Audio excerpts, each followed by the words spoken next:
படித்ததில் பிடித்தது. கணவர் செய்த கொடுமையை தாங்க முடியாமல் தன் காதலனுக்கு கடிதம் எழுதிய மனைவி. அந்த கடிதம் கல்யாணம் முடிந்தது அவர் சொன்னார் என்பதற்காக ஒவ்வொன்றாக விட்டு கொடுத்தேன். வேலை வேண்டாம் என்றார், விட்டுவிட்டேன். ஃபோன் நம்பரை மாற்ற சொன்னார், மாற்றிவிட்டேன். இன்ஸ்டாகிராம் வேண்டாம் என்றார், முடக்கிவிட்டேன். நண்பர்கள் நட்பு கூடாது என்றார், விலகிவிட்டேன். உடையிலும் அவர் ரசனையே என் விருப்பமானது.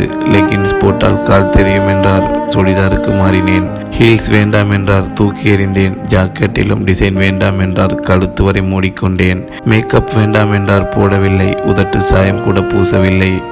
வீட்டில் இருக்கும் பாலாடை தயிரே போதும் என்றிருந்து விட்டேன். கொஞ்ச நாள் சந்தோஷமாக இருக்கலாம், அப்போது குழந்தை பற்றி யோசிக்கலாம் என்றார். அதுவரை மாதாந்திர மாத்திரைகளை தவறாமல் விழுங்கினேன்.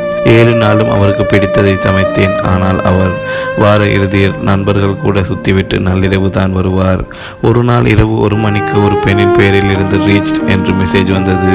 மறுநாள் கேட்டேன், யாரது என்று. என் பழைய காதலி என்றார். அவளை விட்டு விடுங்கள் என்றேன். முடியாது என்றார். முயற்சி செய்தால் முடியும், நான் துணையாக இருக்கிறேன் என்றேன். நீயும் அவளும் ஒன்றா என்று கேட்டு என் கன்னத்தில் அறைந்தார். உங்களுக்காக எல்லாவற்றையும் விட்டேன், எனக்காக இதை ஒன்றை மட்டும் விடுங்கள் என்று அழுதேன். முடியாது, அது உண்மை காதல் என்றார் பிடிவாதமாக. ஆத்திரத்தில் நானும் சொன்னேன், எனக்கும் கூட ஒரு உண்மை காதலன் இப்போதும் இருக்கிறான் என்று சொன்னேன். உண்மையை மறைத்ததற்காக 1 வாரம் அடி விழுந்தது. தாங்கிக் கொண்டேன். ஆனால் அவரிடம் எந்த மாற்றமும் இல்லை. உடனே நான் என்னை மாற்றிக்கொண்டேன். மீண்டும் இன்ஸ்டாகிராம் ஆரம்பித்தேன். லிப்ஸ்டிக் போட்டேன். எனக்கு பிடித்த உடைகளை உடுத்தினேன். தன் வீட்டு சொத்து கைமீறி போய்விடுமோ என்ற பயத்தில் லீவு நாட்களில் கூட அவர் இப்போது வெளியே போவதில்லை. எப்படியாவது என் கள்ளக்காதலனை கையும் களவுமாக பிடிக்க வேண்டும் என்று என்னை சுற்றிய வட்டமடிக்கிறார். பாவம், எந்த ஜென்மத்திலும் அவரால் அவனை கண்டுபிடிக்கவே முடியாது. காரணம், அப்படி ஒருவன் என் வாழ்வில் இல்லவே இல்லை. ஆனால் அந்த இல்லாத ஒருவன் இப்போது என் வாழ்வின் மிக முக்கியமான ஆளாகிவிட்டான்.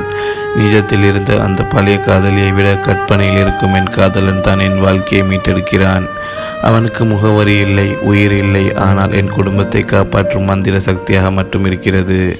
இல்லாத ஒருவனை தேடி தேடியே அவர் என்னை கவனிக்க தொடங்கிவிட்டார். என் மீது அக்கறை காட்ட தொடங்கிவிட்டார்.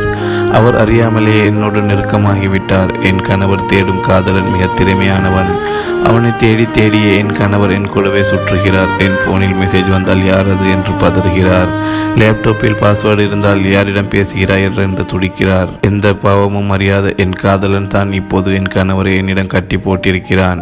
உண்மையான அன்புக்கு போராடிய என்னை என் காதலன் நிம்மதியாக வாழ வைத்திருக்கிறான். என் கற்பனை வாழ்க்கையை நிஜமாக்கிய என் கற்பனை காதலனே, அவருடைய அன்பு எனக்கு மட்டுமே என்று என் மனதுக்கு தோன்றும் வரை உன்னை விட மாட்டேன்டா என் காதலனே என்று இந்த கடிதம் முடிகிறது.